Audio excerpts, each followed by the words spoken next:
G'day, it's May 16th, 2023. I'm Derek Fildebrandt, publisher of the Western Standard, and you're watching the Alberta Report, our daily election updates here. We're going to be talking about big promises from the campaigns today. Smith promising mandatory treatment for addicts, Rachel Notley promising to kill the small business tax, and massive contradictions in the polls, depending on who you're listening to. Anyone's winning. We've got the Western Standard's news editor, Dave Naylor, here. Dark. Western Standard business reporter, Sean Polzer, here. Morning. And we're going to be joined in a few moments by one of our Calgary reporters, Jonathan Bradley. Before we get going, though, I want to give you a quick update on what's going on with the wildfires in the north. An evacuation of sorts in progress. Yeah, Operation Move. That was my line, Operation Move. You need more move. You stole my line. I'm sorry. They're evacuating livestock up in some of the northern areas. There's twice as many cattle as there are people in this province, and they have whole emergency management plans for moving farm animals and livestock. So I'm going to be following up on that today. All right. Things are bad up there. No doubt about it. Time to move on. All right. Sean, you were at the UCP UCP leader Danielle Smith's press conference yesterday. She was promising a compassionate intervention act that would see addicts who pose a danger to themselves or to others forced into mandatory treatment. It's a controversial proposal, but tell us about it. Yeah, it is controversial. She had mentioned it before. This was the first time that she said that they were actually going to introduce legislation. There's some question over the constitutionality of it, but she thinks that under Section 7, guaranteed security of the person and freedom and pursuit of happiness, and that they are justified in taking this step. Pursuit of happiness is in the American Declaration of Independence. I'm trying to think of what the exact word was. Peace, order, and good government? No, that's the Canadian. Section 7. It was about the security of the person. Okay. Well-being and security of the person. Yeah. So she figures that it will be able to withstand a court challenge on constitutional grounds. It definitely will face a court challenge. So to be clear, this is going on as we speak with you minors.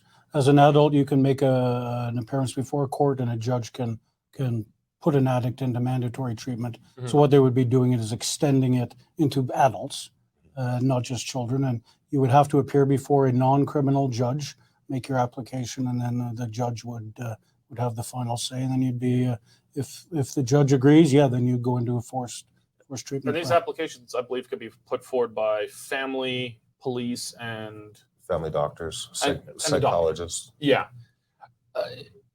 I mean, I'm a little leery on it. I'm open to it. I'm a little leery on it, though. You know, it's forcing someone to do things. You'd think all the people who believed in mandatory vaccination for adults who are not addicts and do have control over their faculties should be supportive of this. I'm not sure where they generally stand, but I'm open to it because these are not adults in control of themselves. Addicts have lost control. They're not consenting. They're no longer able to consent to anything.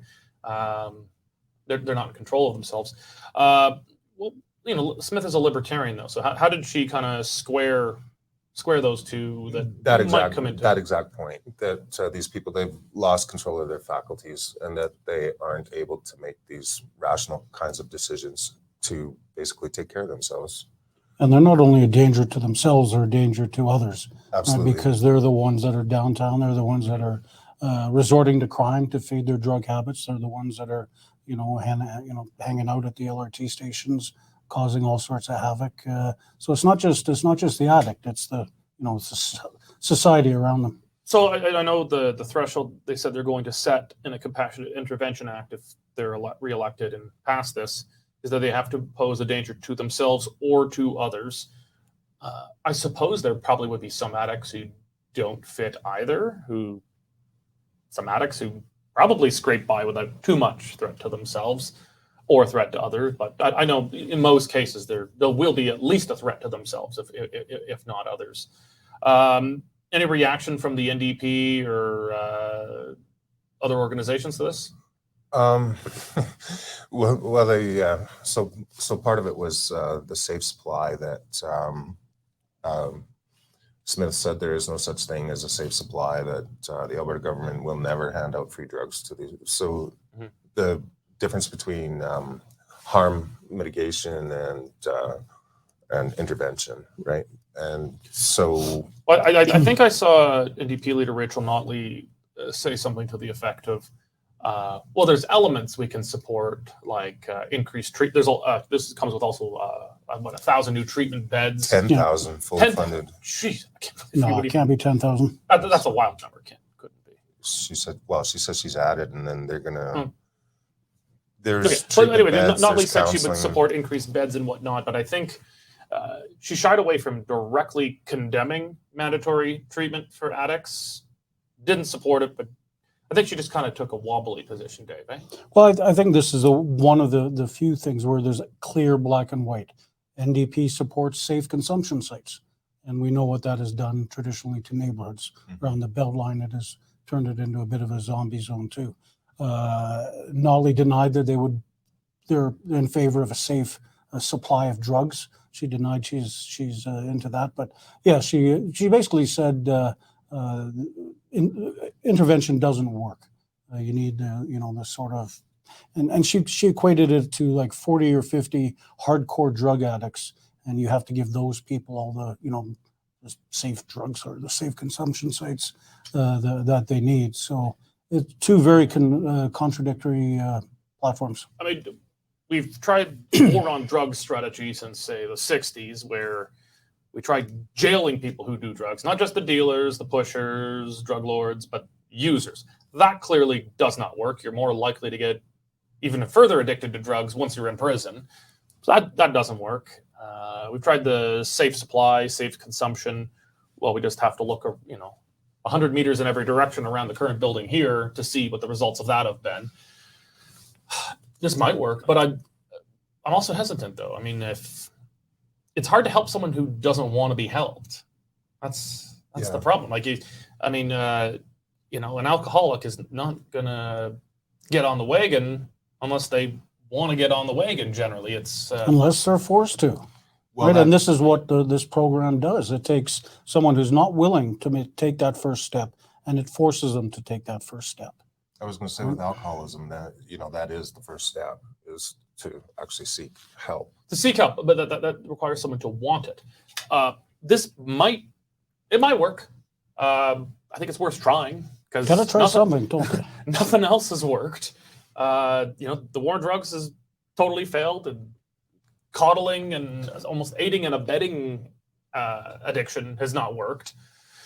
So I don't know. I think one of the things that struck me, and I'm sure it did you, Sean, was the emotions shown at this press conference. Absolutely. There were people crying. At one point, the premier had tissues handed to her. Some very, very powerful stories of what addiction had done to families, and how the individual teenagers and families were saved because of mandatory treatment. And also First Nations, Blood Reserve had April 23rd declared a local state of emergency because of the drug problems that were happening on the reserve. Yeah, if you've got around some of our reserves, you've seen it's, the zombie land we've got around downtown Calgary here is nothing.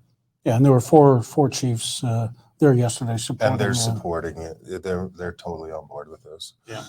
One thing that I was going to note it was under Notley, apparently addicts had to pay $40 a day out of pocket to get treatment beds, which I thought was a little bit at odds with her. $40. I can imagine addicts want to spend $40 a day on something other than treatment. Probably, but it also seems at odds with her promise that people aren't going to pay out of pocket for healthcare. So is mental health not healthcare? Yeah. Okay. We're going to move on here. We're going to bring in one of our Calgary reporters, Jonathan Bradley here. Jonathan was at NDP leader Rachel Notley's press conference at a place called, funny enough, Madam Premier, which was not meant, I think, in the political sense of the word, but premier as in like showing something. You're premiering something. Jonathan, you were at Notley's press conference where she promised to eliminate the small business tax. So the way the small business tax works in Alberta is businesses pay 2% tax to the province. This is in addition to the federal business tax. Yep. You pay 2% on the first $500,000 of your net income or profit, after which the regular business tax or corporate tax kicks in, which is normally about 8%. Jonathan, tell us, flesh out this promise made by Notley a bit for us. So Notley said that she would be eliminating the small business tax for 100,000 small businesses, and these include industries such as retail establishments, restaurants, mechanic shops, family farms, and others. It's expected to save small businesses $10,000 per year. The tax rate will be reduced from 2% to 0%. And she said she would be doing this measure to help out struggling small businesses recover from the COVID-19 pandemic. She acknowledged that this will be for certain industries, and other ones such as professional associations such as lawyers and accountants wouldn't be eligible. So what she would do with them is she would bring back this STEP program, and the STEP program would allow certain businesses to receive a wage subsidy for employing students in their chosen field of study. Dave, it's not usual to see an NDP leader propose to do anything to a tax other than increase it. Probably smart politics, though. I mean, Notley to win cannot win with just unionized government employees in Edmonton. She's got to get middle-class people, at least a portion of small business owners on side. Think it's a winner for her? Sure. Anytime you promise to cut somebody's tax and leave more money in their trousers, that's got to be a winner, right? I would think so. And it's a fairly modest amount, really, in the scheme of things. It's tens of millions. It's not hundreds of millions. Yeah, I mean, it's 2% on the first 500,000. Bigger businesses are going to obviously be bringing in more than 500,000. They're going to be paying the full rate already. So it's not going to be a big hit to the treasury here. I have to think, though, Jonathan, that the value in this might not. Some small business owners, not to be too flippant about it, but brew pub or I don't know, a Birkenstock distributor. They small business owners of that kind, like what you associate as lefty businesses, might vote for, but it's not a ton. But I would think the political effect of this is going to be more symbolic, that Rachel Notley is not against small businesses, a label that she largely wore in her 4 years as premier. Yes, well, with her, she talked about how she's going to support small businesses and how the Alberta United Conservative Party has failed them. And she spoke about how this goes along with her commitment to not raise income taxes or bring in a sales tax. But she has said she is going to raise the business tax. Yes. She has. Yeah. Well, I just generally refer to it as business tax. If you're a business and you have more than $500,000 profit in a year, regardless of how big you are, you might be a big company only eking out that. So it might be a lot if you're a business of one person or two people. That might be very little if you're a business of 100 or 200. But Sean, has she said by what amount she'll raise the business tax by yet? Other than that she will raise it. I have not actually heard her. The only thing I've heard her say is that she's not going to raise taxes. So I don't know if that's just personal taxes, or I wouldn't know what the number was unless. Yeah, I certainly haven't heard a number that she's been bandying about. She's been just kind of cagey around it. She, asked about taxes. She says, "I will not raise your income taxes," which is fair enough because income taxes are pretty much the level they were at when she left the premier's office. Jason Kenney actually raised personal income taxes by a little bit with bracket creep, but they're almost the same relatively as when Rachel Notley left office. But she's been kind of cagey, more or less implying she will probably raise business taxes, but it hasn't really said how much. No, no sales tax. She's pretty emphatic about that, and that's kind of probably that's a political death sentence as soon as you utter those words. Well, so was a carbon tax in Alberta. Yes. I guess who didn't campaign on the carbon tax? Yes. True. Yeah, although Rachel Notley's retort to that was, yes, but I didn't say I wouldn't bring in Right. a carbon tax. So if you don't explicitly say you won't do something, it's just not talked about, then it's implied in your mandate. You can do that thing then. Okay, Jonathan, thank you for joining us. We're going to switch it up to more dueling polls. Yesterday, we were talking dueling polls as well. There's a big rash of polls. Well, there's more. So yesterday, I'd say there was kind of two big polls. The Western Standard had provided exclusively to us a poll from Sovereign North Research. It's a new polling, a relatively new polling firm, but a lot of the pollsters behind it are very experienced. It's pretty good work. They had the NDP at 50% and the UCP at 45%. Now, that would be by far the high watermark for the NDP in Alberta's history. When they formed government in 2015, it was maximum 41%, somewhere right around there. But that was in a multi-party system. You had competitive progressive conservatives, competitive wild rose. You had Alberta Party playing in there. You had the Liberals playing in there.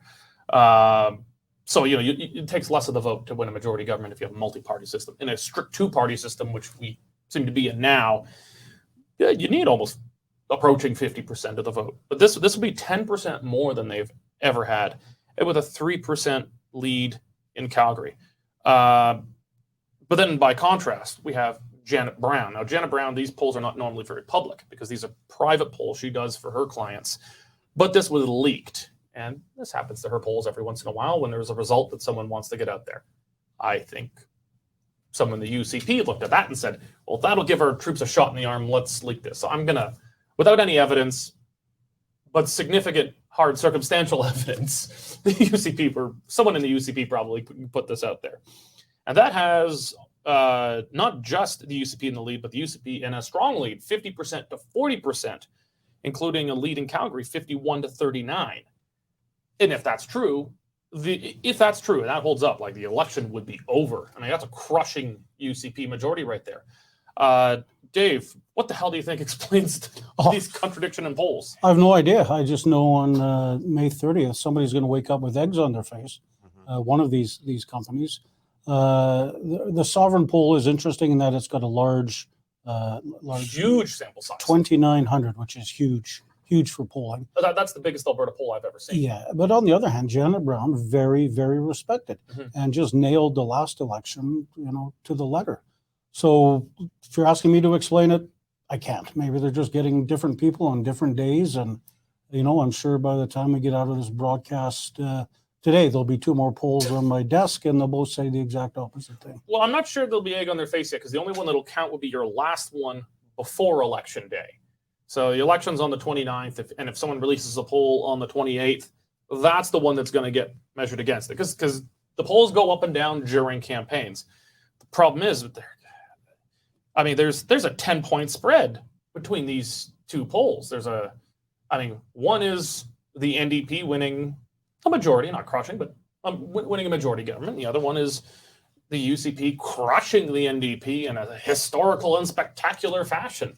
The one from Sovereign North that we released is more consistent with the other polls, Sean. But Janet Brown is an incredibly respected pollster. People pay good money for her data.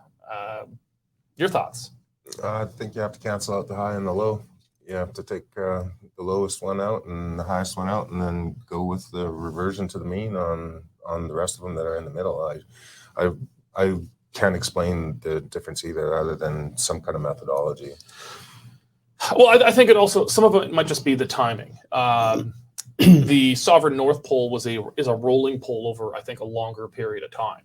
I think the Janet Brown poll is more recent. But I would have thought the more recent one, like the NDP appeared to have more momentum. So I think the more recent the poll is, the stronger that would favor the NDP here. But who says they have momentum? The other polls. Right. And who knows whether those polls were right. But there's also the je ne sais quoi of campaign momentum. It's just how it feels. And Danielle Smith has had a rough go of it the last week and a half. Videos of past statements that have been controversial that she's apologized for.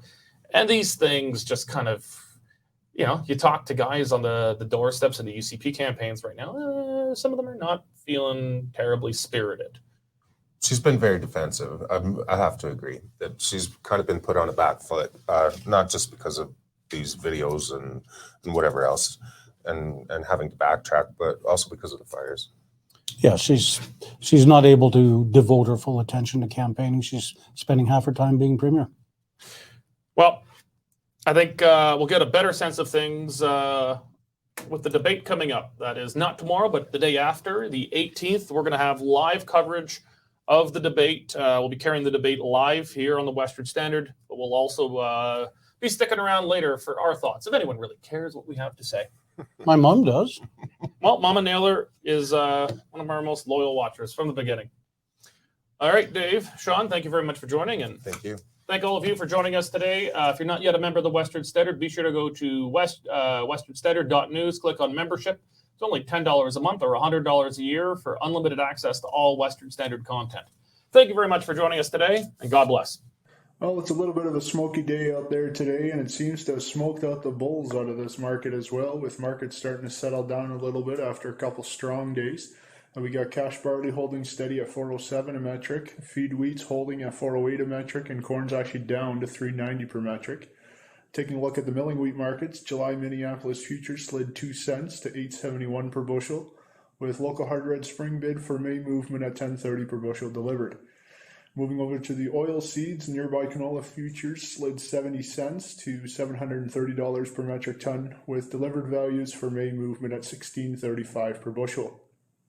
Continuing on to the pulse markets, nearby red lentil prices are trading at 34 cents per pound, and yellow peas remain at $11.50 per bushel. Finishing up with the cattle markets, June live cattle are down 42.5 cents to $163.90 per hundredweight. For more information on pricing and picked up on farm options, give me a call at 403-394-1711. I'm Mike Van Dyke at Marketplace Commodities. Accurate real-time marketing information and pricing options. Canadian Shooting Sports Association. Without the CSSA, our gun rights would have been taken long ago. These guys are on the front lines helping to draft smart and intelligent firearms regulations and legislation in Canada, and more importantly, educating the public about how we keep guns out of the hands of the wrong people. To become a member, it's absolutely worth every penny. You can become a Western Standard member for just $10 a month or $99 a year for unlimited access.